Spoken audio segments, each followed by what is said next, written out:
Good evening, folks, and welcome back to yet another episode of South of the Cheddar Curtain. As always, it's your boy Devin Hine, and we are back to our usual setup. So I am across from the table from Mr. Luke Mueller. You want to say hi to the folks, Luke? Hi, folks. Well, as you guys might have heard, our boys pulled out a 36-28 victory over the LA Rams. But before we get into our usual game dissection, there's some news that Luke and I wanted to share with you guys, our loyal listeners. Yeah, we have come across some interesting information about the podcast. So last week, if you remember, we were at Luke's father-in-law's house. It took me a while to get over there. So once we finished recording, we were trying to upload our episode, and we had some difficulties because apparently we're just a content machine. Yeah, we're just too big, apparently. We're putting out too long episodes, so we had to upgrade our data plan or something. So while I'm struggling with that, you could say I was pulling an Amari Rodgers, muffing it a little bit. A little bit. It took me a little bit of time. But so while I was doing that and struggling with that, Luke was looking at some logistics of the show and found some pretty fascinating facts. Yeah, so obviously we expected from the start, right, that we would have a very small, maybe not even loyal following, right? Which we do appreciate. You guys have been extremely loyal, so thank you. Yeah, absolutely, and I love every one of you for it. But it's a little bit broader reach than I think I anticipated. Oh, yeah. I thought for the entirety of our podcast, we would be able to label and count all the people that were listening to the show, which is perfectly okay. We've always said I was fine with that. This is very self-serving. You know, we enjoy when people say nice things about the show, but we really do it for us. 100%. We'd be doing this anyways, essentially. Yeah, if we had 4 listeners and they were all paid family, it's fine. Yeah, no problem. But our reach is a little bit bigger than that, which shocks me, actually, looking at it. We are not just in the state of Illinois, which is 100% where I thought we were going to be, right? Our listeners are not just from Illinois, unless you have some family not in Illinois. So I have my sister's in Michigan, so I know that for the Michigan views or listens, that's probably her. Hey, I'll take it. But the rest of these states, man, I got nothing. Right, we got Colorado, Texas. I don't know anybody in any of these places. Georgia too. Georgia, New York, all that good stuff. So that's awesome. But really, the one that just boggles my mind. Bum, bum, bum. 3 in Germany, right? We got Germany. Dankeschön, mein Freunds. Yeah, I really appreciate it. I have no idea how you found us. That must have been a really deep dive on all things either cheese or Packers.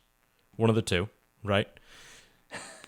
But, I don't know what to do with that information besides say thank you, and I greatly appreciate it. Yeah, it was definitely a plot twist I was not expecting. No, we're worldwide, man. International. Happy I got to use what little snippets I remember from German in high school. Yeah, you put it to very good use there, my friend. That's about as useful as it's been, unfortunately. But yeah, again, thank you for not only for our loyal listeners for spreading the word about the show, for continuing to listen, but then also to our friends in Germany and all across the country. Thank you for coming back each week. Really appreciate it. Absolutely. All right. Back to our game. Oh, wait. No, I'm going to hit pause. Okay, we're pausing. Because you made the email account officially. I did. So if anybody has any questions, comments, or concerns, or wants to ask us anything, feel free to email us at southofthecheddarcurtain@gmail.com. How classy, right? Look at that. What a creative name. Where'd you get it from? We'll never know. So feel free to reach out if anybody would like to. Yeah, please do. You'll get a shout out on the show. It'll be great. Yep. Looking forward to it. Okay, now we go back to the Rams. Now we can talk about that wonderful game. So this past Sunday, I unfortunately had to work, as I've had so many Packer games. So Luke was texting with ferocity all the updates I could ever ask for. Yeah, my fingers were on fire. Which I greatly appreciate. No problem. Always have. So with you being the one who actually watched the game live. Yeah. In its entirety. I did. I want you to start the analysis off tonight. Okay, well, I'm just going to do a kind of a brief overview of how I was feeling, right? Kind of a little game flow. Go for it. It was interesting. It was an interesting game. Obviously, it ended very well for us, but it felt like the score was nowhere near accurate. I think you said at one point we're blowing them out, but Yeah. the score doesn't show it. Right. We never, I mean, there was a brief period in time where we went up by quite a bit, but outside of that, I mean, they were always just kind of hanging around due to some miscues on our part, a couple good splash plays on their part. But really, the defense set the tone right away. I guess the defense and Lions Matt Stafford has rejoined, which is interesting. Re-entered the chat. Yes, he has. He has re-entered the chat because he looked rough. But so I appreciated that from him. That was a little throwback, and that was nice. But the defense looked great. We got a strip sack right off the bat. Huge play by Gary. Huge play. And then we got what I'm sure we'll go into. We got the Aaron Rodgers run in. That was amazing. How are your ankles, Jalen Ramsey? Right? How you feeling? Second time in 2 games against the Rams we get somebody with that. Like I said, we'll talk about that a little bit more, but it felt like from that, as soon as those 2 things happened, I was like, oh man, we got this. Like things are going our way. It feels like one of those games with the Packers where when they start hot and then they're gonna pour it on. Like when we start that way, and especially when it's not just offensively, when the defense steps up and makes a big play, it's like, okay, here we go. Which is a stark contrast from the Mike McCarthy era. Oh God, yeah. As I remember specifically, we'd go up, like 21-3, and then it's just vanilla game plan and prevent the win defense. Right, and we'd it all win goes to like shit. 23-20. Yeah. And our hearts definitely were put through the ringer more times than they should have been. Absolutely. And this year's had kind of shades of that compared to last year. Obviously, the defense has played a much bigger and better role this year, but the game was never truly in doubt. It got a little nervous at points, but it felt like we could have hung 45 on these guys. It felt like we should have hung 45 on these guys. Well, we had, 3 red zone trips that ended in field goals, and a 4th that, as I'm sure we'll discuss more. Yeah. The field goal. The field goal. That was missed. Yeah, so we easily should have been in the 40s. Easily, I think. Plus, I mean, between watching the film again today and just your text during the game, it kind of felt like that we spotted the Rams their first 10 points. We did. Yeah, we absolutely did. So it was a feeling of, okay, if we stop shooting ourselves in the foot, I mean, you have the muff pump by Cobb. Yeah. Ugh, man, that was not rough. Not great. But on that bomb to Van Jefferson, it was a great throw by Stafford, good play by Jefferson. But I don't think Sully falls down most of the time in that situation, Yeah, you're right. 9 times out of 10, he at least makes the tackle. Makes the tackle, and the offense has to go 30 or 40 more yards. Right, it's completely different than him just happen. kind of randomly falling down next to the receiver as he goes in. Or maybe he even falls down into the receiver. You get defensive pass interference, whatever. They still got to go 30 yards. So, yeah, some flukiness going on there for sure. But interesting game. It definitely felt like from the get-go, we were definitely the better team. 100%. We showed that we are a significantly better team than the Rams, which is great after everything they've done recently. Yeah, between trading for Von Miller, getting OBJ. Did we talk about last week? I'm guessing we didn't. The Devontae and OBJ trash talk. No, but it was glorious. So, for those of you who may not remember, the Packers and the Rams were the last 2 teams fighting for OBJ. Right. They were the 2 teams he was going to go to.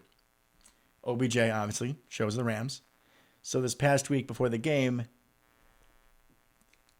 Odell Beckham hits up Devontae and he's like, "Hey, you want to do a jersey swap? Like, got to get that jersey." Yeah, it makes sense, right? Historically, I was going to say 2 great wide receivers. Not probably true anymore, but 2 historically really good wide receivers. 1 Hall of Fame receiver, 1 receiver who had a really nice catch once. Okay, he had a couple good years, but yeah, fair enough. And Devontae claps back, "Why don't you go do a jersey swap with your boy Cooper Kupp? Because obviously he's your boy, not me." It was something along those lines. Absolutely amazing. Absolutely. Hats off to Devontae. Yeah. But yeah, I mean, between them adding Von Miller, because their thing was always they have Aaron Donald in the middle. If you get another exterior pass rusher, imagine what you could do to offenses. Yeah, and Leonard Floyd's been doing good, so you think you add even another one, right? And Von Miller carries a lot of prestige with that name. You think they're going to absolutely wreck people. And then adding OBJ, which in hindsight now is a little less impactful than it would have been because Robert Woods goes down then right away. Right, I think that's a net negative still I would agree with that. But it's still better than no Robert Woods, no OBJ. I think, anyways. I think so. I mean, granted, it was in garbage time, but he still had a few nice plays. Yeah, he did. I'd still take him over Van Jefferson. I think so. Anything stick out to you about the offense in particular, since we've kind of been focusing a little bit more on the defense? Yeah. Well, I think we have to talk about it. The first score of the game. That amazing play by Aaron Rodgers. Yes. First and foremost. Dude's got a broken toe, right? Not a COVID toe. We were made very clear. Oh, God. Yeah. With the feet in the press conference. Oh, man. Yeah, I had a few coworkers give me shit about that. Yeah, I was like, COVID toe? I didn't even look. I know it's just stupid. I had to look it up at work when people were roasting me for it. Yeah, anyways, so clearly he's got a foot issue, right? Which makes you think that he's not going to be quite as mobile. He was limping around a little bit at the end of last week, limping around a little bit at the end of this week. But that was a designed RPO. He's come out and said this during the Pat McAfee show, right? That was designed run or pass to the left, but out to Devontae. Instead, my man sees that someone kind of bumped out to the left. I think he said it was 4-on-3, so he wasn't going to make that throw out to the flat. No. He sees Aaron Donald lining up directly to split the double team, just comes straight up the A gap. He's like, oh, that's not good. Thank you, Lucas Patrick. Appreciate it. That's not good. You know what I'm going to do? I'm going to pull this thing at like 37 years old. I'm going to hope no one's out there. And guess who's out there? Jalen Ramsey. The best athlete on the field, probably. Who's one of, definitely the best on the defense. And definitely the loudest with shit talk. Oh, well, 100%. He's a talker. And, I appreciate that about Jalen Ramsey, if we're being honest. But pulls it, and then who's he see across from him? The best athlete on the defense. Like, oh, great. Now what? Well, you pump fake to absolutely nobody, which is a great move as a quarterback. But like he said, it works every time. Said, Ramsey's not going to know. No, there's no way for him to know that someone's not leaking out, right? Backside tight end or something coming out. That happens all the time in those kind of plays. So give him the old pump fake to nobody. Just make him flat-footed. And he didn't jump like Leonard Floyd did last year with all those great memes. But he didn't jump. He made him pause for a second. And then he outran him kind of to the edge. Ramsey grabs him by the shoulder pads, gets flown out the side of the end zone. And then you get that great picture. If you haven't seen it yet, look it up. Where Aaron Rodgers has his hands behind him. And Jalen Ramsey's just lying on the ground in the distance. Off in the distance. And it's amazing. That was such a great play. And especially with all the news this week being about his toe. Right. To just come out the gates. First drive, 37-year-old doing an RPO on a bum toe against an all-pro corner. Yeah. I mean, he's still, I would say, top 3 in the league. Yeah. And he's just, you know what? I'm just going to pull this and run. Just for funsies. Loved it. If he doesn't do the pump fake there, I would say 99 times out of 100, he does not get that. Yeah, the only thing I can think is if maybe he did some sort of juke back into the middle and dove or something like that, where he's going to get hit, but you're kind of reaching out. You see him do that kind of thing before. But outside of that, I mean, use that pump fake. If you're a quarterback, you got to use that pump fake. And I love when Aaron does it across the line of scrimmage because he'll do that as well. A lot of Brett quarterbacks used to do that too. Younger guys have been doing it because of Rodgers. Right. Even if you're 5 yards past the line of scrimmage, pump fake, doesn't matter. Justin Herbert did it. I swear to God, he was 15 yards. And you know what? It works. It does every time. Because the defense just immediately thinks that you're going to throw no matter what. You're trained to jump. You're trained to put your hands up in the air and to fight the pass, and that's a muscle memory. It's a hard thing to snap out of. Exactly. So I loved that, first and foremost. Outside of that, another really strong game from Rodgers. Going to kind of start with him. Love some of the stuff I saw. Specifically. Sorry, just love Jordan Love. Just okay. Sorry, my puns. They've been a lot lately. Okay. So, anyways, I liked a lot what he was doing, especially on 3rd and short. Right? How many times over the years, especially recently, have we seen it's like 3rd and 1? Okay, you think, maybe we'll run a slant to Devontae. We're gonna run it up the gut, something like that, right? Maybe slant to Cobb going down the flat, something of that nature. And then what do? Oh, let's bomb it 50 yards and complete down the sideline. All the time. It feels like all the time. But this game, we finally started to hit those plays. Kind of those turned from, yeah, I know. Devin's making a face over there. Yeah, I know. MVS was pretty good Sorry, at that. what's his name? I'm going to go with MVS still. Randy. Hit one to Devontae, that kind of thing. So, I mean, they're absolute daggers to the defense, right? Because you're hoping, same thing. You hope you get a stop. You're okay, they're probably going to do from the middle, do a little something, run a slant, let's be aggressive, and they bomb one behind you. Demoralizing, absolutely demoralizing. Loved that. Especially on one play. This was absolutely genius offensive scheming. And I believe I texted in the chat about it. Where Ramsey did not play one-on-one against Devontae a lot. He did, but not all the time, right? They had him in the slot a lot, that kind of thing. Devontae lines up in the slot. Ramsey's one-on-one with him. Don't they move somebody over? Yep, and then they bump Josiah out wide. Ramsey has to follow him because that's the way the defensive scheme's set up.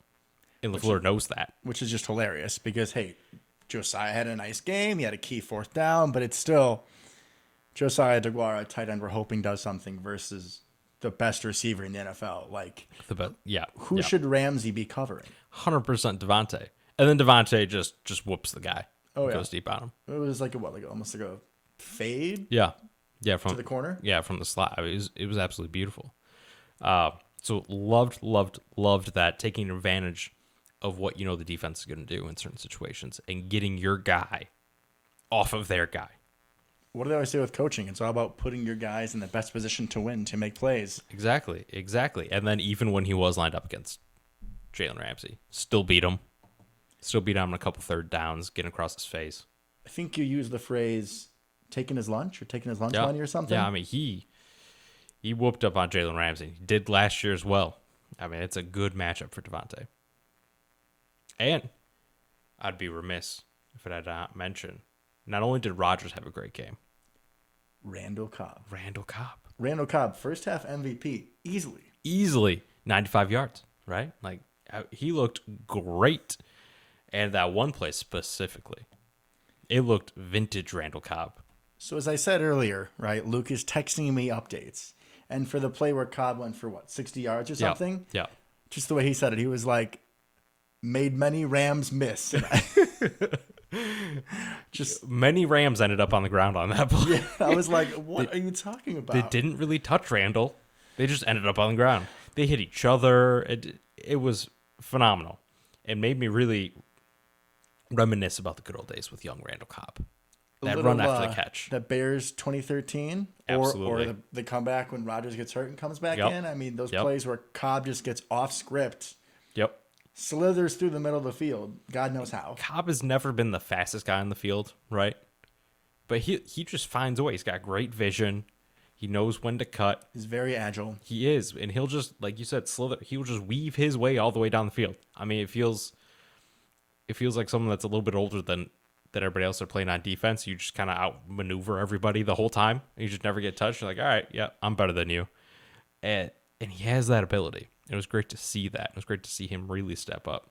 Obviously, hoping he comes back for the next game. Bye comes at a good time for him. Yeah, so he got dinged with a groin injury. Now, you saw it live. Injury. Was he able to walk off or was he carted off? He walked off. He actually came back. And then he left again. And then he didn't come back. Like he came back and played? Yeah. Okay. Like a player too. So the Packers have, as you guys may know, have had a slew of injuries this year. So we've had plenty of opportunities to be chomping at the bit after a game when we see somebody go down and then we get to catch Matt LaFleur post-game. And he would not say anything about Cobb's injury. No, which is not a great sign. Not a good sign. So Luke and I were discussing before the show, it's a difference. If we lose him for a couple of weeks, it's not great, but this is someone that I really want to stay out for the playoff run. I mean, all season he is so outperformed. I know my expectations for him. Yeah, I mean, you almost thought, and I think I brought up the counterpoint to this a little bit, that maybe he plays more of a big dog role, right? Where he's just kind of there to make Rodgers happy and teach Amari at that point. It's kind of been reversed. I mean, Amari hasn't done anything, and Randall's looked great. Yeah, Randall Cobb has been, at least in the passing game, I think the second best option. You're talking about big third down plays, fourth down plays, where you need a conversion. Everything he catches is a first down. That's what it feels like every single time. Because defenses would, double, triple Devontae, and then Cobb just eats. And Yep. in a lot of his conversion plays, they're contested catches. Mm-hmm. He's not the biggest guy. He's not the fastest guy. So he's not burning by people. Nope. He's just a savvy veteran who knows how to move the sticks. Absolutely. It's great to see him break out again. Really hope he can come back. Agreed, because that'd be a major blow, especially for the playoff run. Yep. He had a nice game. Of course, I got to give a little love to my boy Marquez. Not the flashiest game, but 4 catches, 50 yards. Yeah, he had like a 28-yarder or something like that. I mean, he had a nice downfield catch. And even if it isn't an 80-yard touchdown, it's still that timing Right. on a route on the perimeter. Mm-hmm. Calling it a bomb feels a little dramatic because it didn't go that far. Right. But it's still that sort of shot play where just once a game, just twice a game, just so the defenses, like in future weeks, Have to worry about it, right? have to worry about it. You have to worry about, Devontae and Cobb and Dylan and Jones. And then, oh, by the way, there's Marquez flying by you. Yeah, just streaking right past you. And Pick your poison. like you said, the timing, right? That's super important because we were missing all those shots early. Rodgers was just not hitting him in stride. He was overthrowing everything, it felt like. We think of the first game, that punt that he had against the Saints. Yeah, just absolute arm punt. But it feels like a lot of that's kind of coming back, right? Rodgers getting more dialed in with the timing. With him, with Devontae, things are starting to look a lot better, a lot smoother, a lot more like last year, which is great to see given how well our defense has played. We definitely got a couple things we also need to bring up offensively. I think the running game was really interesting. I don't know how much of that you caught, but Aaron Jones was very involved early on. The game started like normal, right? He started, they did their little alternate series thing, and then he just went away. And I texted you at some point saying that he looks explosive. I mean, he looked good because he had one longish run. I don't remember exactly how long it was. None of our runs were long, but one of the classic ones where we just kind of squirted through and showed some explosion. 8 8 yards was a long run. Oof. But hey, it looked good. It was a good-looking run. He looked healthy. And I know that overall the run game didn't do a ton, but we really stuck to it, which was very interesting, especially once Aaron Jones went out and just became the A.J. Dillon show. Because that's what it turned into, right? Like, he had 20 carries, I think, something like that. A.J. Dillon. And I loved that despite that we did not absolutely destroy them on the ground, we did not get away from it either.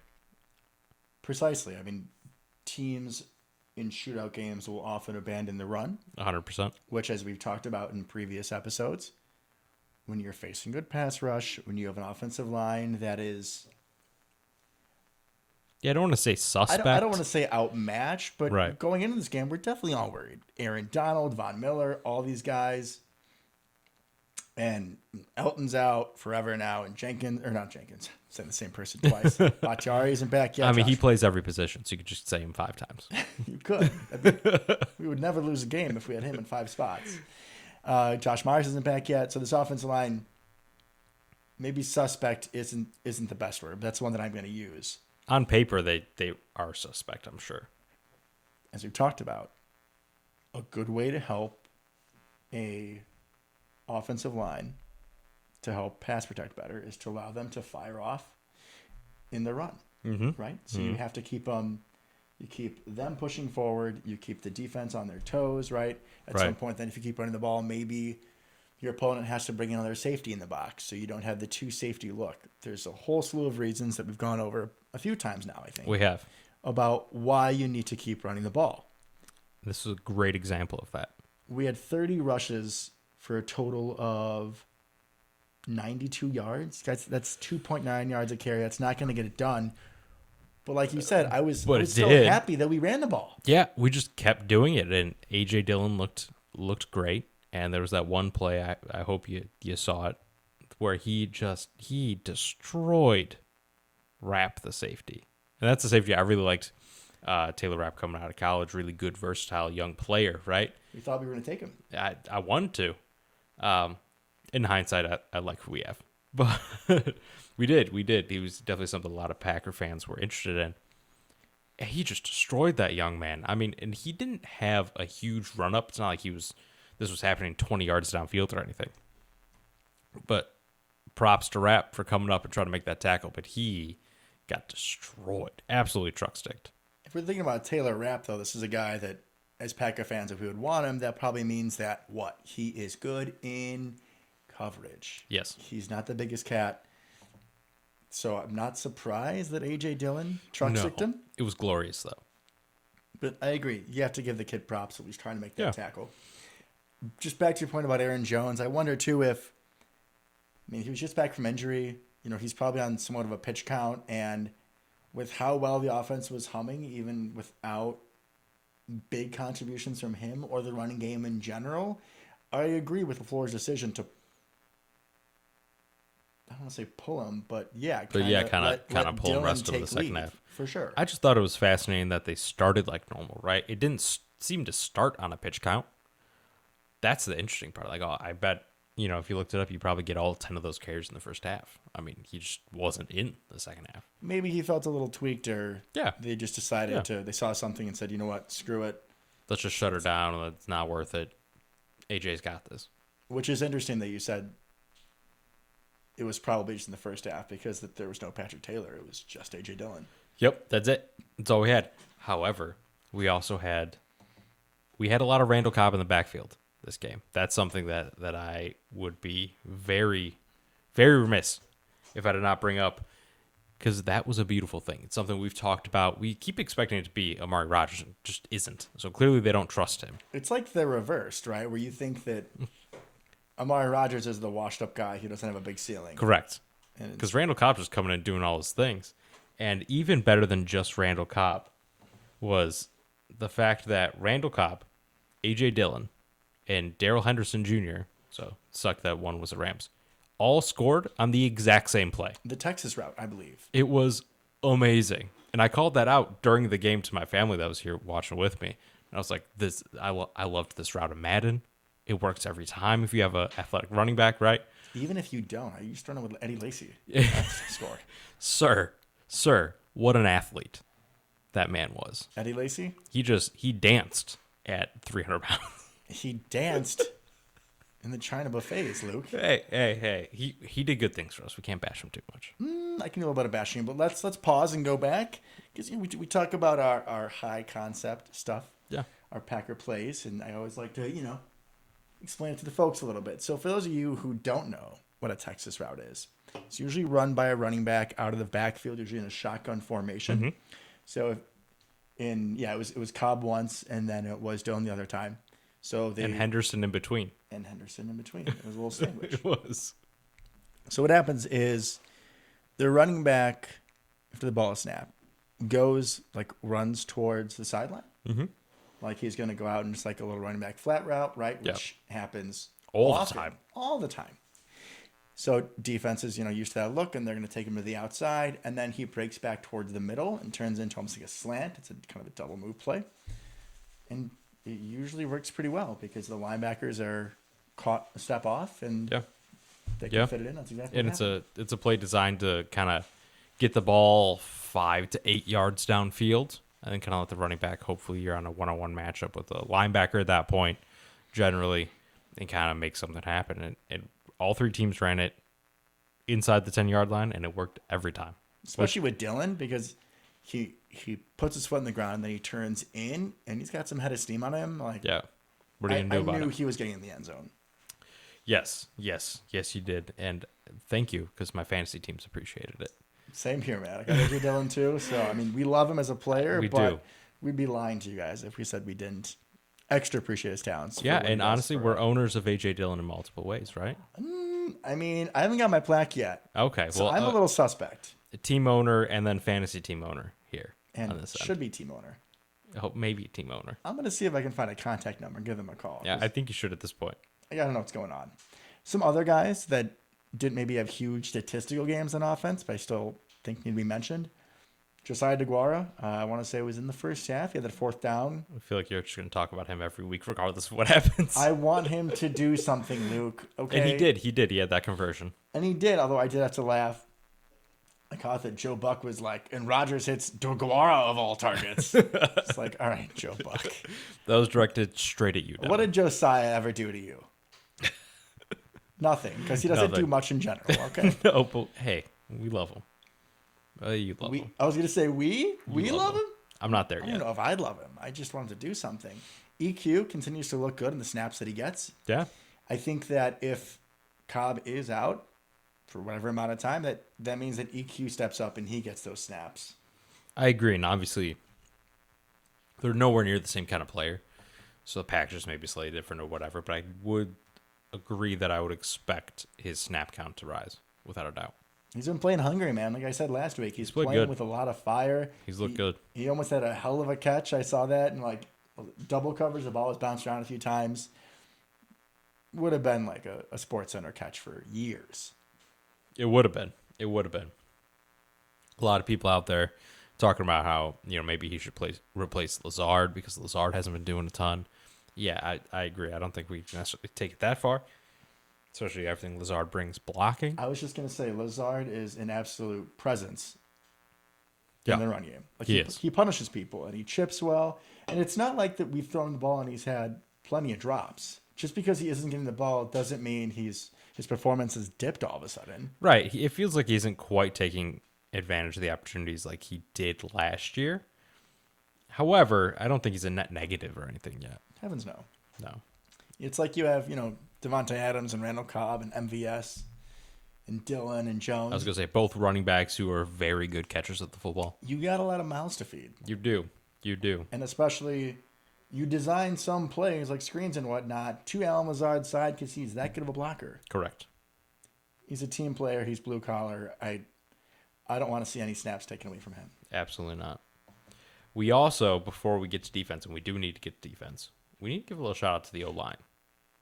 Because once again, they played out of their minds. These patchwork Packers.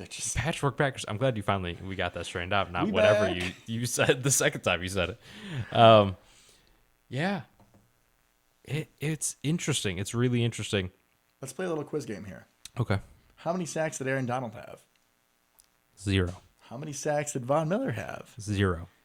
How many sacks did Leonard Floyd have? 0. It was that other guy. It was that other guy on a scramble, which is funny Yeah. because after the game, Rodgers went up to him and he's like, "Man, you got the only sack." And he's like, "Oh, that counted?" He didn't even know. Well, if he was if Rodgers fell down literally like a foot further forward, it wouldn't have, right? Because he got back to the line of scrimmage, so technically it's a sack. But if he would have gained any yards at all, and he was very close to it, wouldn't have counted. So that doesn't even count. That's really a sack with an asterisk, in my Right. opinion. Like counts for the stats, yes, but when you're watching the game, you're not like, oh, somebody let up a sack. No, our boys held up. No one got beat, and that's amazing. Now, like we talked about before, there's some chipping. There's a lot of adjustments by Rodgers at the line.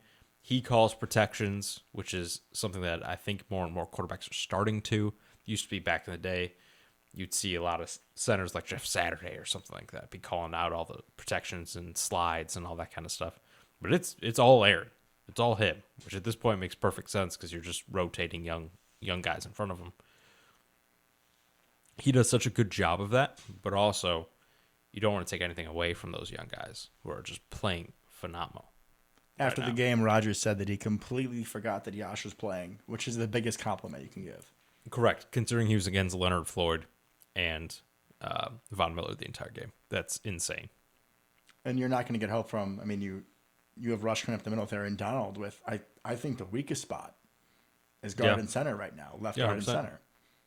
So you're not going to get help from the guard on No. Quinn because he has his hands full. Right. Newman, Patrick, they both played well. They stepped up. Did you see at one point Donald got so frustrated that he choked out Lucas Patrick. Lucas Patrick? Why does he keep doing that to us, man? I mean, Because he's frustrated, dude. Like you said, him and both Donald and Ramsey, what is it, eating their lunch? Yeah. What you said last week? We did it to both of them. Again. we did again. And in last year, right? Aaron Donald was hurt in that playoff game. Our boy Elgton just destroyed him, play in and play out. And you're like, okay, coming in this year. This is much worse because it's not our boy Elton. It's not the Pro Bowl or All Pro. That can play literally any position.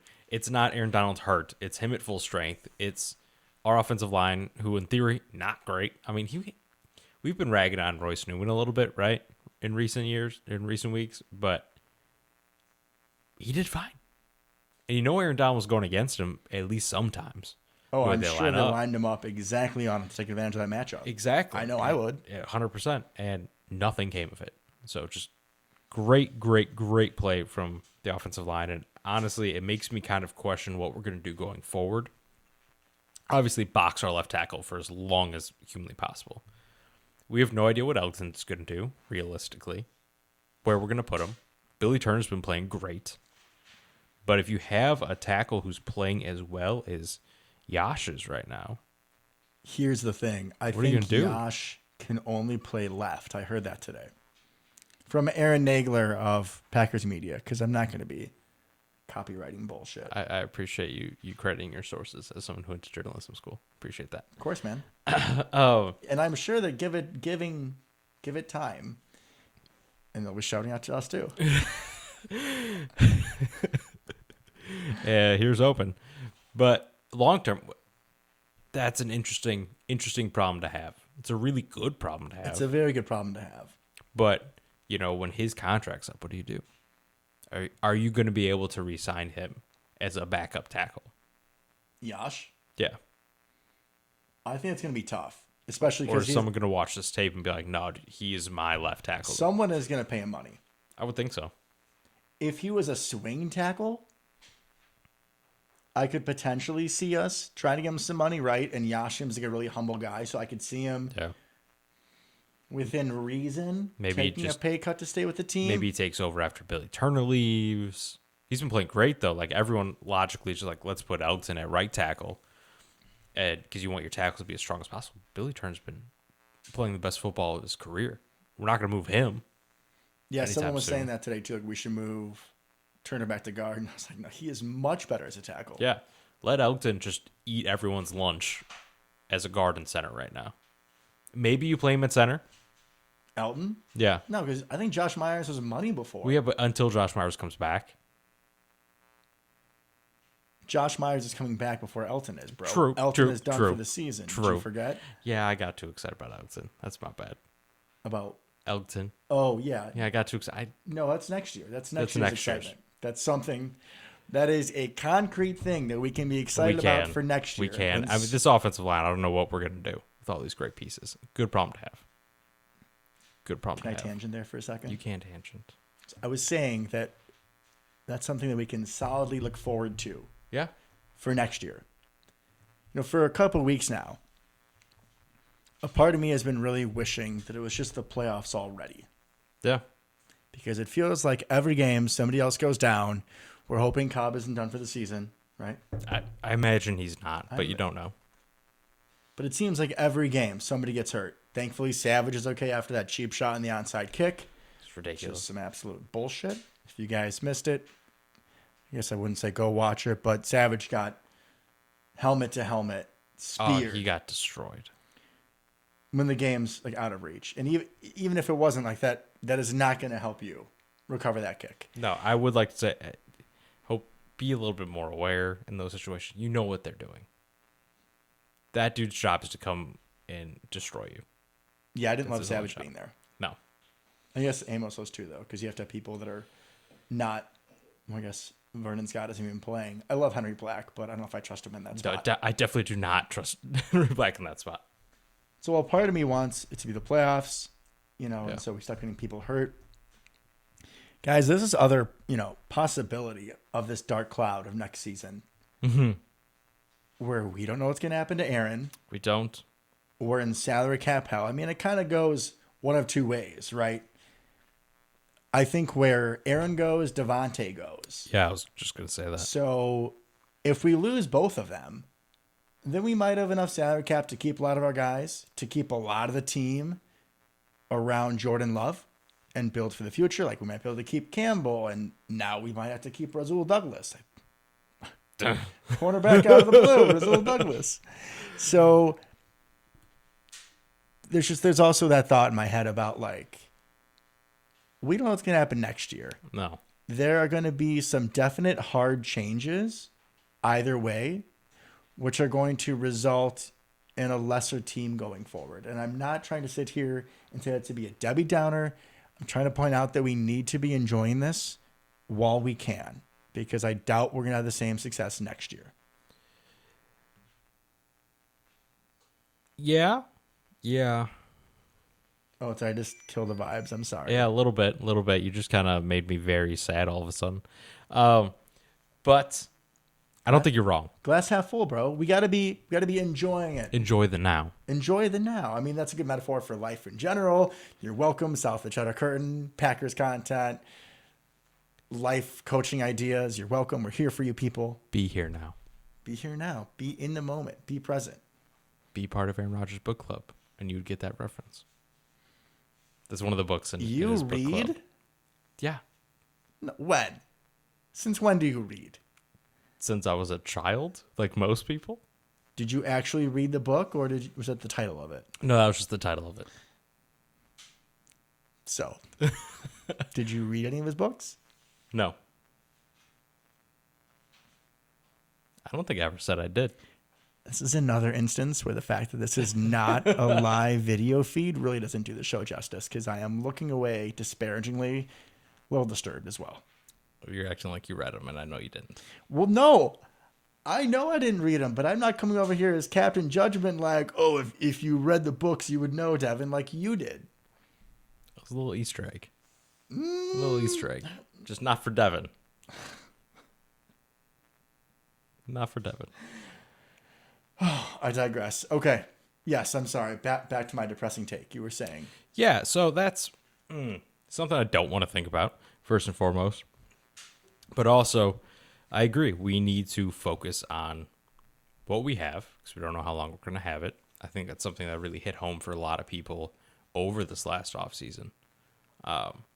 We've had 30 years of Hall of Fame quarterback play. We're not going to get it for another 30 years. We may not get it for another year, right?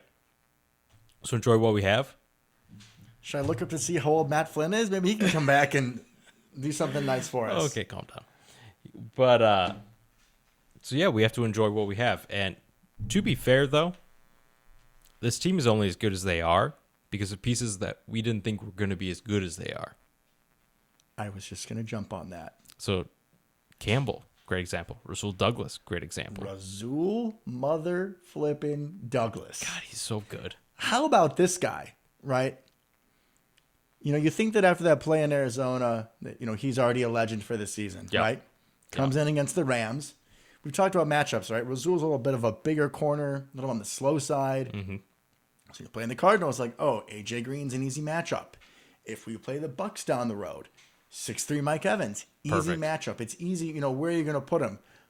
In this Rams game, who do you put him on? I don't like him on anybody. Right? I was going to say Robert Woods, but he's gone. Odell Beckham Jr. and Cooper Kupp are both smaller, better route runners. I mean, Cooper Kupp's not smaller, but yeah, I get where you're going. He's more shifty. My apologies. Sorry, Cooper Kupp, if you know, calling you short. My bad. So, but Rasul balls out. Obviously, he has the pick six, which Wayne Larrivee called it as the dagger, which it was in the third quarter. Beautiful. The kind of aggressiveness out of somebody who isn't one of your frontline superstars. Yeah. It kind of reminded me of like a Tremont Williams, Sam Shields, type of those guys. Yeah. Because he knew exactly what to look for. Like he said post game that one of their coaches had shown him that look like, hey, this is a play like to run, be ready for it. And Douglas knew it right away. Also great coaching, right? Shout out to the coaching there. I mean, he didn't even just have that pick six, right? That went along with 6 tackles and 4 passes defended.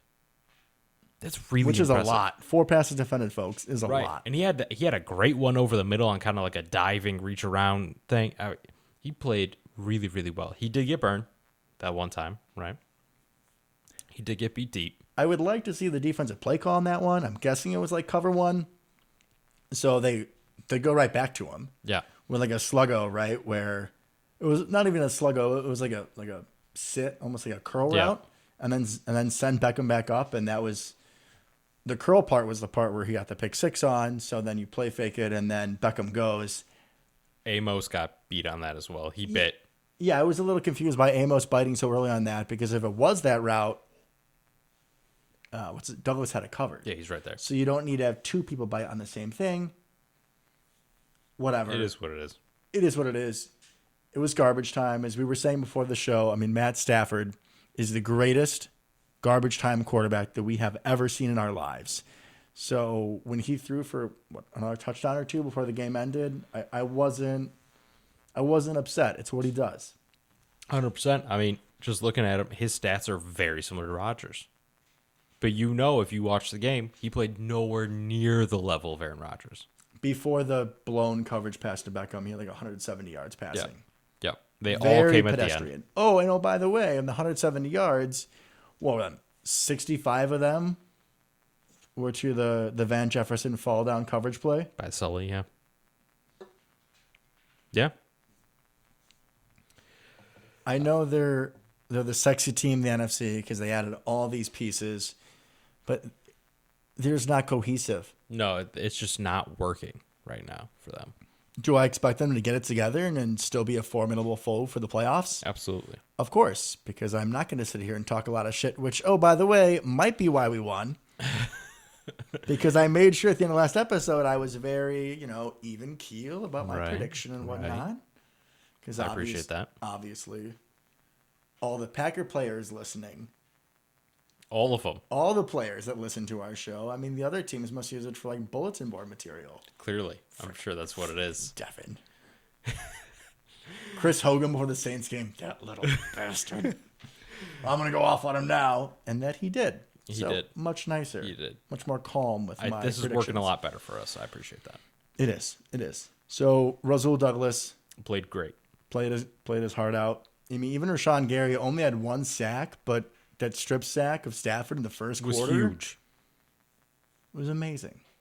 Like you said, the game felt different than the score showed, Absolutely. and that really set the tone. I agree. How many times can we say that in a big game, in a playoff feeling game, that the defense set the tone and got us going? Never. Basically never. I mean, that's very rare. And the fact that this team has that ability, I think, is what really will allow us to take that next step. I mean, we have not seen, this is probably the closest we've been, but we have not seen what I feel like a really, really good game out of us. I think there's still more, right? We're still wanting a little bit at the end of these.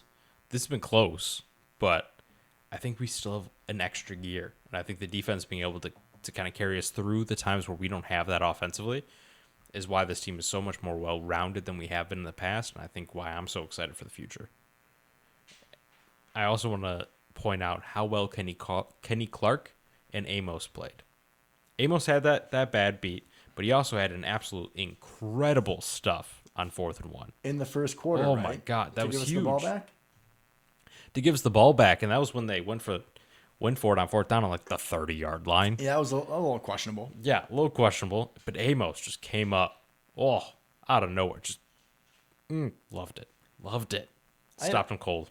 I had a late takeaway after the game about that Rams going for it on that 4th down. It sends a message. Feels desperate. It feels desperate, exactly. Like McVay knew that they were in trouble, and he was going to have to score a lot. Right.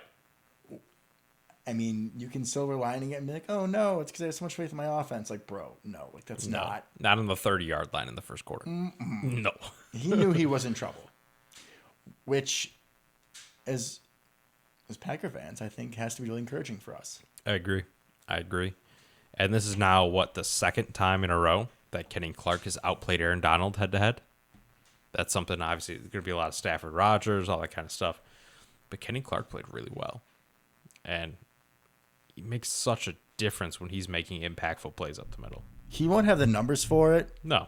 but for people that really watch and understand the game, he should get votes for defensive MVP. When he's not in the game, we're terrible up the middle. I'm going to say we're not great. Okay, I'm trying to be nicer to Lancaster and Lowry and all the boys. that's true. That's true because the boys have been picking their game They've up been doing better, but yeah, there's definitely a drop off when he's out of the game. without a doubt. I mean, he's one of the best at his position, and he's been coming up a lot more this year. I think, really making those impact plays. Late in the game, the Rams were driving when they were down by 10, and it was like 3rd and 1. Obvious passing situation. And they run a draw, just like a little simple handoff to the running back, for those of you who don't know. And 99 times out of 100, especially because we're playing, relaxed defense. Right, playing back a little bit. He runs and easily gets it. But no, guess who stops him and throws him back 2 yards? Your boy, Kenny Clark. Love it. Love it. It's just so good to see this defense kind of come together. It feels so good. And oh, by the way, if you didn't know, we're still missing one of the best corners in football. And we're still missing one of the best pass rushers in football. I was going to say the best corner in football. And we're still missing even Jonathan Garvin. I was sad to see him not out there. Me too. He I realized that when I was watching and I saw LaShawn Hamilton playing. Yeah, he's trash. That'll do it. I don't want to see him. Let's get Garvin back. Let's get Garvin. Speaking of defense and injuries, so Savage is okay. Yeah. After the cheap shot on the onside kick. Mr. Devondre Campbell, however, has tested positive for COVID. Yes. Great timing. You don't want to say that, but It is convenient timing. I will definitely agree there. But as always with COVID, I got to give my spiel. Hope he's okay. His family's okay. absolutely, first and All that foremost, stuff. But person, not a player. if we're talking about the player side, though, which we'll go back to that, he should not miss time. No, I imagine not, unless there's some sort of complication or something. I think he should be okay. He's literally an NFL athlete. Most guys are A-okay after it. But time will tell. Time will tell. Any other takeaways from the game, Mr. Mueller? I feel like we probably have to bring up special teams. I don't want to. I don't particularly want to talk about Mason Crosby missing a field goal and yet another muff punt. Well, we can talk about the forced muff, fumble, whatever, by Henry Black. That's a positive thing. That was a positive. Henry Black, of all people. Henry Black. Chris Barnes coming up with it. Loved that. That was great. I feel like they're kind of a pairing. Like they're both heavy hitters. They are. I mean, I guess Barnes. Well, I guess they both play on defense, but they feel like they're kind of special teamers. They just play with a lot of heart, a lot of effort. They do. Blue collar. So it was fun to see that one of them forced the fumble, the other one recovered it. Mm-hmm. Yeah, that was a nice moment. The fact that we put Cobb back there and then he muffed was very disheartening because he's back there for one reason and one reason only, because he won't muff it. At what point do we put Devontae back there and never have him return it? Just only fair catches.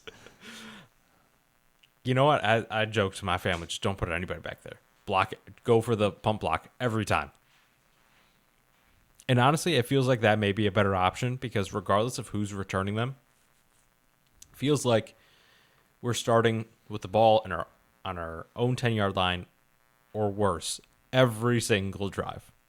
Right? Because the ball goes over someone's head, you let it go, whatever, bounce, ends up at the 7. All the time. Might as well just not even put him back there. Chances are, if we go for a block every single time, we'll get it one. We have to get it at some point. Right? I agree. Maybe that could be the NFC title game. Maybe that'd be good that'd be timing. nice. That'd be good timing. So that's my vote. My vote is don't even put a returner back there. I don't know who's going to do the little count that they always love showing on TV. Like who counts how many people. I don't know who you do that with at that point. But just go for the block every time. If Cobb is out, then I think Malik Taylor becomes active for games. Yeah. He was a returner for a little bit. I don't remember saying anything bad about him. So, granted, he's not going to have a very high ceiling with what he can do. At this point, just catch the ball as a fair catch, and we're happy with you. Correct. And we thought that's what Cobb was doing. Yeah, when you said disheartening, I thought that was the perfect word for it. Yeah, it's literally the one reason he's back there is to not do that. He's supposed to be Mr. Sure Hands. Correct. That's why we used to put him back there, not all the time, but we put him back there in big moments of games, even when he wasn't the punt returner back in Cobb 1.0 days. OG Cobb. OG Cobb. Because we knew he would never drop it. That's all there's to it. And then he dropped it. You know what's crazy? We usually go around 50 minutes when we talk about 2 games. Yeah, we're at 54 minutes, folks, and we've only covered our Packers-Rams game. So thankfully, it is a bye week. It is a bye week. It was a great game. It was a great game. There was a lot going on. We looked great. So I don't feel bad. Oh, I don't feel bad. I don't think our friends in Germany are going to feel bad either. I just had to look at it and laugh. Yeah. So normally at this point, we would go and we'd talk about our next opponent. But not this week. We're going to come back next week. Yep. We will be back after the bye. And we'll preview our game against, I believe it's the Bears. Which could be very interesting. Yes. Could be very interesting. So now we're going to take a few minutes, as we have been lately, to expand our views across the rest of the NFC with the major Correct. players we have to be concerned about. Mm-hmm. So tonight, in about an hour, we'll have the Cowboys and Saints. That's a big game for us. Big game. We have former Packer Taysom Hill getting the start at quarterback for the Saints. There's a lot of interesting things going on there. Yeah, because obviously Mike McCarthy also has COVID. Oh, that's right. He does. How yeah. did I almost forget to say And then, that? so you know who the acting head coach is? Wait, so with Mike McCarthy, I need... Oh, wait. I'm not. I'm not going to say anything about don't. Mike McCarthy. Please don't. Exactly. So, do you know who the acting coach is? Should I know who it is? Ben McAdoo. Ooh, that's a name from the past. Ben McAdoo. So there's a lot of former coach of the... Was he your Giants. quarterback coach? Yeah, he was our quarterback coach, I believe. And then after 2011, Rodgers' crazy season, he went to the Giants and Yeah. did nothing. Absolutely nothing. Sounds so look about at right. all the Packer ties there. Look at that. A lot of Packer ties. I think that it should be obvious to our friends at home that as Packer Nation, we should be rooting for the Saints in this game. Without a doubt, for several reasons. 1, playoffs. 2, Taysom Hill. Love Taysom Hill. Yeah. Easy decision. Easy. I will never not be upset that we let him go off the practice squad. Yeah, that was a real boneheaded move. It was. You know what? In our off season, we're going to do a list. One of our episodes is going to be a list of the top 10 dumbest Ted Thompson moves. Okay. That's going to be a good episode. I'm looking forward to that. All right. Spoiler alert, Justin Harrell. Letting him go? I'm kidding. Drafting him. Woo, Bustapalooza. Wait, we should have... Was he there for Ahmad Carroll? Because he would count. Should we have different episodes? Like draft busts, guys that were good that he let go too early. Guys that were bad that we just That we kept had on to. forever. Yeah. Yeah. Well, it's going to be a long off season. It's going to be a long off season. You know, there's the draft and stuff, but with this loyal fan base, we got to keep people coming back. We got to keep the contact coming. I don't know what Germany would do without us. 9. All right. Other games of importance that we should be keeping an eye on. Vikings play the Lions at 12 o'clock. Go Lions, man. Yeah, I it want should them be to obvious. win. I just want them to get a win. Kind of wish Tim Boyle was still playing because that was more fun, but he is terrible. Tim Boyle handing off to Jamal Williams. It's the Packers backups against The Packers practice squad coming at you. Hey, you get Geronimo out there. Oh, it'd be great. I don't know if he's still there. I don't think he is. And I feel comfortable with our lead over the Vikings, but like I said, in this little I'm spot, not worried. guys, I just want to go over the games that Yeah. have some implication Right. for our Packers and kind of guide you Division on or otherwise. division or playoff seeding. Because as we've learned, you know, half the time when we have to go somewhere, we don't show up. Yeah, it doesn't go great. No. So the Bears play the Cardinals, which is It's a big one. It's a real big game because the Cardinals are a half a game ahead of us since we beat them. Correct. But they still have to lose a game. Right.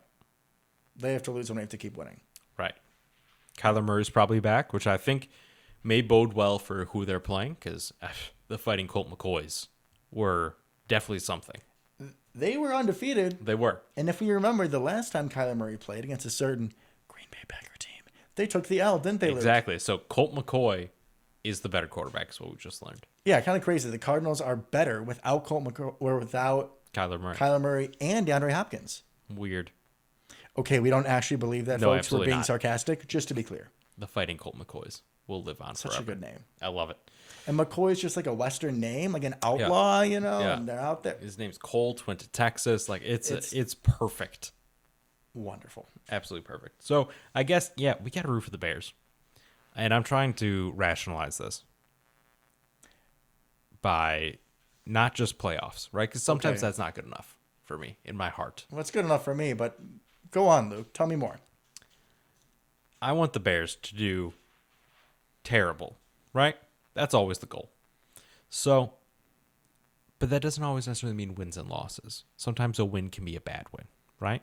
If it makes your draft position worse, but you're still a terrible team, if it creates turmoil within the team. And I think a win against the Cardinals could do both of those things. Last time I checked, Andy Dalton was taking the starting reps in practice. Justin Fields has cracked ribs. Probably not smart to trot him out against the Cardinals. Especially Chandler Jones. Yeah, probably not the best idea. Nope. So if they start Andy Dalton goes out there, beats Kyler Murray and the Cardinals. Because we know he couldn't beat the Fighting Colt McCoys. Obviously. Couldn't do it. So if he goes out and beats Kyler Murray. Red Rifle can't beat the McCoys. Nope. No way. If he goes out there and beats the Cardinals, I think just mass hysteria could ensue in Chicago, and it would be glorious. Because it would hurt their potential draft position. They're obviously not making the playoffs. And it's also the guy that everybody wanted benched, so they could see the young kid, who didn't do great, played better. Like, their offense looks better with Andy Dalton. I don't think that means clearly Justin Fields is the future. He has everything you want in a quarterback. He's probably going to be really good. He's going to annoy the crap out of us for a decade. But their offense looks a lot better with Andy Dalton. And Bears fans don't want to hear or see that. No, of course they don't. So I'm rooting for chaos to ensue. Speaking of chaos, let me add a little wrinkle there. Okay. Bears beat the Cardinals. Yeah. Maybe they come out and find another few sneaky wins. Not against us, but against other teams. Mm-hmm. But a big win against one of the top teams in the NFL. Yep. Nagy Nagy, stays. exactly. Nagy stays for another year. And we all want that as Packer fans. Which, you know, even with the potential dip in success for us next year, we get another year in Nagy, we get 2 more wins. Yep. I'm here for it. That is guaranteed. All right, so Let's go Bears. You can do it. bear down. I'll even say it. Let's do it. I wasn't going to go that far. Brush my teeth before I drive home tonight. Jesus. All right. What other games matter? So Bucks, Falcons. Bucks, Falcons. Bucks, Falcons. Go Falcons. Big For one there. All the reasons, essentially. Yeah, we don't. A, don't like the Buccaneers. No. B, can't go to Tampa. No, bad things happening. Or just the state of Florida in general. Yeah, we just don't like Florida. It's not for us. It's Even humid. games against the Dolphins in the years past, like we don't blow them out of the water. No. Yeah, I know. I see what you did there. Oh, I didn't even do it, but thank you for picking up on a pun that I made. We don't like the humidity, so we're just going to stay out of the state of Florida. No problem. Go Falcons. Yeah, they're probably not going to do anything unless they just feed Cordell Patterson. Which has been their game plan, which has been very interesting this year. It's like, did no one else think of this ever? And because Cordell Patterson has been on a lot of teams. I mean, the Patriots kind of did. The Bears definitely didn't. What's in the Patriots? He kind of did this on the Patriots. To a I lesser don't extent. remember him being on the Patriots. I remember Yeah. Vikings and Bears. I think it was between the two. Okay. Because the Vikings, clearly, they didn't really use him for anything. Maybe he wasn't up to doing anything else. He's just the return guy. Incredible returner, by the way. But yeah, I mean, he's out there. He's their best wide receiver at this point. He's their best running back. Apparently, he's like their second or third best safety, according to the depth chart. Well, if you think about it, Julio's gone to the Titans, and then Ridley also left for mental health Right, reasons. so it's Kyle Pitts, and that's it. And Zacchaeus, whatever his name is, and that's it. Yeah, that's all I got. But yes, let's not jump over the fact that he is apparently third string safety, Yeah. which the coach said as a joke, but he's actually third string safety. Yeah, I don't know how that happens. I hope we see it, honestly. I'm hoping it's for the joke, Let's but go it both would be ways. entertaining to see. Let's go both ways. Can we get a like it. little Gronkowski action at safety? That'd If be you remember amazing. that? I do.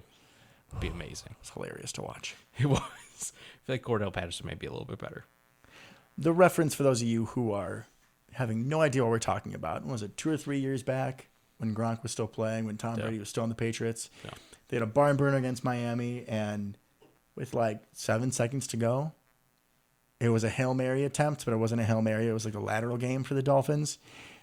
Thinking it was going to be a Hail Mary, Bill Belichick put Rob Gronkowski back at safety. Right, which like they used to do all the time in Detroit with Megatron and stuff like that. I've seen Randy Moss do it. Yeah. Like, because what do those guys do? They're big and they go up and catch the ball. Useful. It makes sense, right? until with all the laterals and misdirection and whatnot, it was Rob Gronkowski was the last line of defense against a speedy Kenyon Drake running back for the Dolphins, and Gronk did not take the proper angle and looked pretty stupid doing it. There's a reason he plays offense. Yeah, there's a reason he's tight end. So there's your explanation on the reference, folks. We have Jags and Rams at 3:00. I mean, obviously we want the Jags to win. That's probably not going to happen.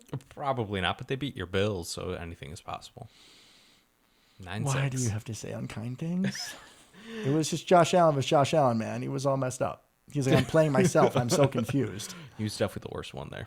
Although Urban Meyer did come out this week and say he's not going to take any college head coaching jobs, that he's all invested in turning the Jags around. So maybe, Which is a terrible thing for the Jags. maybe that'll inspire them. Yeah, it's not going to inspire anything. It's probably not. He's terrible I can try to be hopeful. as a person and a coach. Yeah, that video of him at the bar. Oof. Anyways, 49ers Seahawks. I'm going to say not great, but continue. Uh, Yeah, 49ers Seahawks. Don't really care, honestly. Kind of hit both of these teams, right? Yeah, I mean, I prefer the 49ers for a couple reasons. You got Jimmy Garoppolo from Rolling Meadows. You got Jimmy Ward, former NIU Husky. So we got some ties there. Plus, they're not the Sea Chickens. So that automatically makes them better. We need to work about doing the whole own thing. I didn't say own. If you pay attention, I didn't say You're on own. that vibe, though, for other teams. Other teams that have beaten us in the playoffs. Hey, I moved from Rolling Meadows to Palatine when I was young. I could have played with Jimmy Garoppolo. Could have happened. He could have played with you. Thank This is you. what I meant appreciate to that. say. I got appreciate you. that. I got you, co-host. Don't worry about it. But yeah, that's something we need to work out because I don't really love that. I didn't say own. Anyways, I can't root for the Seahawks. Can't do it. 49ers do not matter enough to me in the playoffs to. Who has the higher ceiling? Who are you more scared of in the playoffs? Is it the Seahawks just because Russ will do some bull and beat us somehow? Or is the Defense emergence is of terrible. Debo? Yeah, with Debo being running back one, but not. Yeah, whatever they're doing, it's scary. I don't like it. I mean, I do like it, but I don't want to play it. I'm less scared than I would have been in years past, but it's still not a matchup I would look forward to. No, not at all. Not at all. But that's okay. So yeah, it's pretty much all the games that really matter to us from our perspective. Obviously, there's some good ones. Your Bills and the Patriots, that'll be a good game. Looking forward to that. I feel like Patriots are taking over the AFC. Which is hilarious, Mac Jones. The boy can ball, man. He looks like Tom Brady. It's exactly like Tom Brady, all over again. Yeah. Subpar weapons around him, really good defense, making Kendrick Bourne and Jacoby Myers that look like stud receivers. The Bills are my number 2 team. I don't trust them in this spot. I'd be betting on the Patriots for sure. Yeah. Yeah, I think I'd probably agree. I'm going to root for the Bills, without a doubt. But we'll see. Should be a good game. Looking forward to it. If the season ended today, I'd be picking the Patriots to come out of the AFC. Yeah, AFC doesn't look good this year. No, it really doesn't. I think that the NFC is much more top heavy. Bills are super inconsistent. Chiefs are whatever they're doing. Ravens, I mean, we'll get a chance to see them, but they're a good team. 5 interceptions from Lamar. They're even more banged up than we are. Like I don't see it. I still feel like they have no receivers. Marquise Brown sometimes. Rashad Bateman, Sometimes. he's stepping up. When I think of the receivers, I literally just think of the word sometimes. I think that's Lamar's fault, not necessarily their fault. And maybe the Bengals get on another streak. Because Yeah. they got some pieces. They got some pieces. I'm not too scared of them, though. As long as Mason doesn't miss like 12 kicks when we play them in the Super Bowl, we'll be all right. He needs to figure this out. Yeah, I and know. we're It's running making out me of season nervous. here really quick. It's making me nervous. Yeah, because he's your guy. Okay, I don't know if he's my No, guy. out of the two of us, he's definitely your guy. Oh, that's for Silver sure. Fox, Silver Fox. all this stuff. So when he messes up, it's on you, right? If Marquez or Josiah or Henry Black or any of those guys, they do something dumb, it's on me. And that's fine. I can take that. I feel like I have a much higher risk reward thing going on with my guys. Do you? I mean, Mason okay, Crosby is single. Like, So Mason, yes, but then Yeah. like the rest of them, No, the rest of them, yeah, no. like no, no. Lowry, Lancaster, the boys, right? I feel like Yeah. your boys are all in the McHenry's, Naperville's own vibe. For the most part, yeah. Yeah, you're not wrong. We already lost Robert Tunyon, so he's not going did. to do anything bad the rest of the season. R.I.P. R.I.P. Big loss there. But yes, definitely the most impactful one of our boys The Silver Fox. is the Silver Fox, which again, I got faith in him. I don't think I actually have faith in him, but I'm just going to keep telling myself I have faith in him. I'm glad I didn't forget this. The first field goal that went through, because you know they have those angles now where they put you behind the kicker. Yep. I swear to God, it went like in It and did. out 3 times. It did. That thing was hovering there. It was just floating back and forth. Crazy how many times you can go back and forth and the is. few seconds it takes for it It to is. get to the Field goals are wild. field goals with Mason Crosby are wild. They don't have to be. I'm hoping our boy gets it together this week. Not this week. Well, I do hope he gets it together this week. He's got a week to figure it out. If we're in the playoffs and games come down to kicks, I don't feel great. the level of stress I'm going to have is going to be It's gonna very, be through the roof. very unhealthy. Through the roof. Speaking of through the roof, we're at an hour and 11 minutes. Yeah. So I think we should probably call it here. Probably. Unless you have anything else riveting to say. No, I expected this to be a shorter episode, but nope, that's okay. It's okay. We got a lot to talk about. We did. Like we said, it was a great win. Mm-hmm. Some people have requested that we talk a little bit more about other teams in the NFL, not just our boys. So we got out and did that today. Giving the people what they want. If you liked it, if you didn't, like we said, if you have questions, send us an email, southofthecheddarcurtain@gmail.com. Until next time, go Pack Go. Go Pack Go.